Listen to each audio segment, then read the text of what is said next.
চলতি বছরের ডিসেম্বরে নির্বাচনের রোডম্যাপ দেওয়ার দাবি জানিয়েছেন বিএনপির স্থায়ী কমিটির সদস্য সালাউদ্দিন আহমেদ।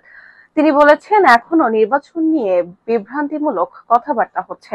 বলা হচ্ছে ডিসেম্বর থেকে জুন, আবার বলা হয় জুন থেকে ডিসেম্বর। আমরা ডিসেম্বরের নির্বাচনের রোডম্যাপ ঘোষণা চাই। আমাদের দাবির সঙ্গে হেফাজতে ইসলাম একমত হয়েছে।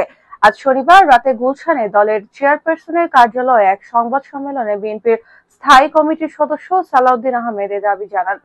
এর আগে হেফাজতে ইসলামের সঙ্গে বৈঠক করে বিএনপি। মানবতা বিরোধী অপরাধ ও গণহত্যার দায়ে আওয়ামী লীগকে বিচারের আওতায় আনার দাবি জানিয়ে সালাউদ্দিন বলেন, গণহত্যা ও মানবতা বিরোধী অপরাধের দায়ে আওয়ামী লীগের বিচার করতে হবে। সংবিধানের ৪৭ অনুচ্ছেদ অনুযায়ী আওয়ামী লীগের বিচার করা যায়। বিচারে যা হবে তা এদেশের মানুষ মেনে নেবে। প্রয়োজনে আন্তর্জাতিক অপরাধ ট্রাইব্যুনালের সংখ্যা বৃদ্ধি করতে হবে।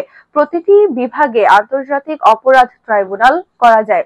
হেফাজতের সঙ্গে বৈঠকের বিস্তারিত তুলে ধরতে গিয়ে তিনি বলেন, আমরা সংস্কার চাই, বিচার চাই, তবে তা হবে গণতান্ত্রিক পদ্ধতিতে। প্রধান উপদেষ্টা বারবার বিভিন্ন মাধ্যমে ডিসেম্বরের নির্বাচন দেওয়ার কথা বলেছেন, কিন্তু এখনো নির্বাচন নিয়ে বিভ্রান্তিমূলক কথাবার্তা হচ্ছে। বলা হচ্ছে ডিসেম্বর থেকে জুন, আবার বলা হয় জুন থেকে ডিসেম্বর। আমরা ডিসেম্বর নির্বাচনের রোডম্যাপ ঘোষণা চাই। আমাদের দাবির সঙ্গে হেফাজতে ইসলাম একমত হয়েছে।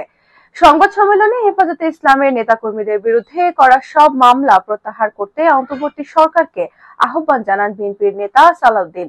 হেফাজতের সঙ্গে নানান বিষয়ে মতবিনিময় হয়েছে জানিয়ে সালাউদ্দিন আহমেদ বলেন, বিগত ফ্যাসিস্ট সরকার হেফাজতের ওপর নানাভাবে অত্যাচার নির্যাতন চালিয়েছে।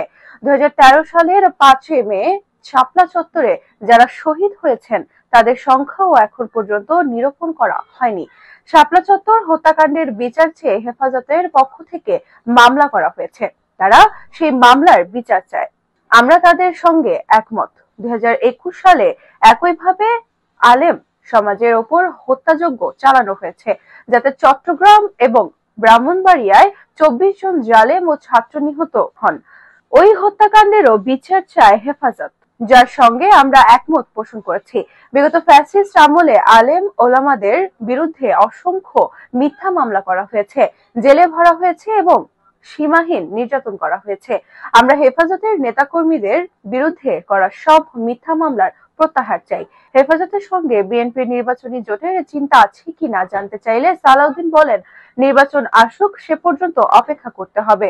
বৈঠকে বিএনপির মহাসচিব মির্জা ফখরুল ইসলাম আলমগীরের সঙ্গে দলীয় স্থায়ী কমিটির সদস্য সালাউদ্দিন আহমেদ উপস্থিত ছিলেন। হেফাজতে ইসলাম বাংলাদেশের মহাসচিব মাওলানা সাজিদুর রহমানের নেতৃত্বে যুগ্ম মহাসচিব আহমদ আব্দুল কাদের, মাওলানা মাহফুজুল হক, মাওলানা মহিউদ্দিন রাব্বানী, মাওলানা বাহাউদ্দিন জাকারিয়া, নায়েবে আমির মাওলানা জুনায়েদ আল হাবিব, মাওলানা আজিজুল হক ইসলামাবাদী, মুফতি মনির হোসাইন কাশিমি প্রমুখ অংশ নেন।